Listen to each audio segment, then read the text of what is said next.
Guys, welcome back to my channel. Today we are going to be making Ruben sliders.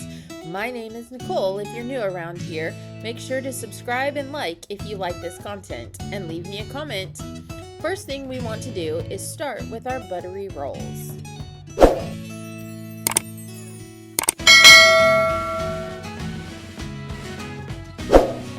My rolls did not come pre-sliced, so I needed to get out a serrated knife and basically just cut them in half. I found this recipe on a Facebook short, so I'll try to make sure to include the link, but it's not something I came up with, just so we're clear. However, every recipe you can make your own, and that's what I decided to do, and these were delicious. Initially, I picked out the wrong size pan, so I did a little swapperoo and picked out a 9x13. Worked like a charm. If you're familiar with a Ruben, you know that it includes Thousand Island dressing, sauerkraut, corned beef, and Swiss cheese. And this has all of the above. So the first thing you want to do is get your Thousand Island dressing and put a layer on the bottom of your bread.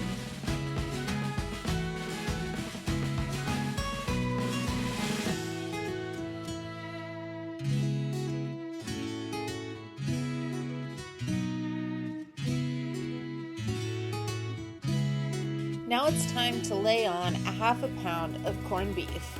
I like to layer it up, kind of fold it together and then lay it down. It gives it a little more body as opposed to laying them all flat on top of each other, like stacking them. I like to just kind of fold them together, and you want the whole half pound because hello, it makes them amazing.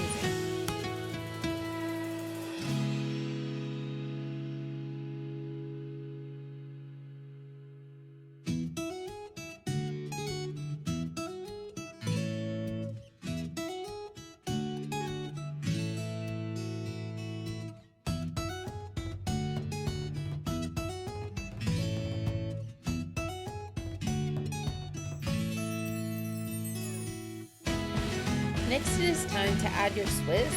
Personally, I don't like Swiss, but baby Swiss is a little better. It's a little more mild in flavor. And here's a fun fact. Do you know how Swiss cheese gets the holes? So when it goes into the aging process, it is actually burping the gases out, and when it burps the gases out, you get the holes. So there's your lesson for the day. The recipe called for 12 slices of Swiss cheese. My package only came with 11, so what I did is I put 6 down in my first layer, and then in my second layer, I took 1 and divided it in half.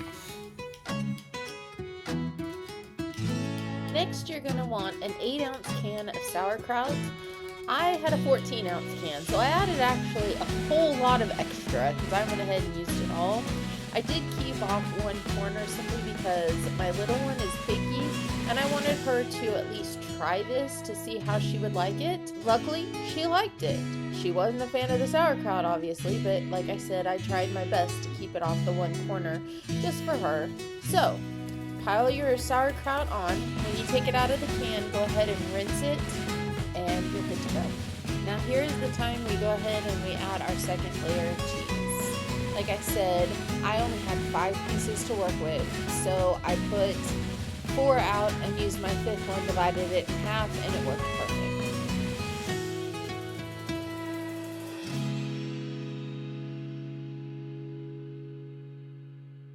The tops of my dinner rolls were actually trying to spread apart, as you can see, like any good dinner roll actually would come apart easily.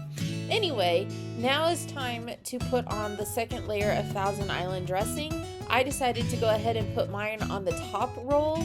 I believe in the video she put hers on before the sauerkraut, but to me it made more sense and was easier to go ahead and spread it on the top of the rolls. Such a graceful flip, but when your rolls are starting to come apart, you have to just roll with it. Remember, Julia Child always said, use the power of conviction. Next, it's time to go ahead and melt 2 tablespoons of butter. To that, we are going to add some Worcestershire sauce and some garlic powder. Now, do you say Worcestershire, Worcestershire? That one is pretty hard, and I always say Worcestershire, but am I saying it right? I don't know. Anyway, go ahead and mix that all together, and then you're going to spread that over the top of your rolls. Don't worry, those crevices will collect most of that butter, but it's all good, and hello, you're still getting that yumminess. Truthfully, this next step is optional, but I would do it. Go ahead and sprinkle over the top everything bagel seasoning, because why not? It adds a little extra flavor, depth, crunch, whatever, use imagination. Then you're going to wrap with aluminum foil, place in a preheated 350-degree oven for about 25 to 30 minutes until they're nice and warm through and the cheese has melted. By the way, in case anybody wondered, these are my absolute favorite oven mitts because if you get something on them, you just rinse them off. They're not like the cloth ones where you have to wash them, and then once you've washed them, they're never the same. Would you just look at these? How amazing do they look? And I'm going to tell you, because I've already had them, that they tasted amazing too. But instead of taking my word for it, you should just go ahead, go out to the store, buy all the stuff you need, and try them yourself. Now, I started cutting them apart with my serrated knife. I'm not sure that's the knife I should have used. I was having a little bit of trouble, partially because there are the sides on the pan. Maybe if I would have taken it out of the pan, it would have been easier to cut with that knife. I'm just not sure the best approach to cutting it.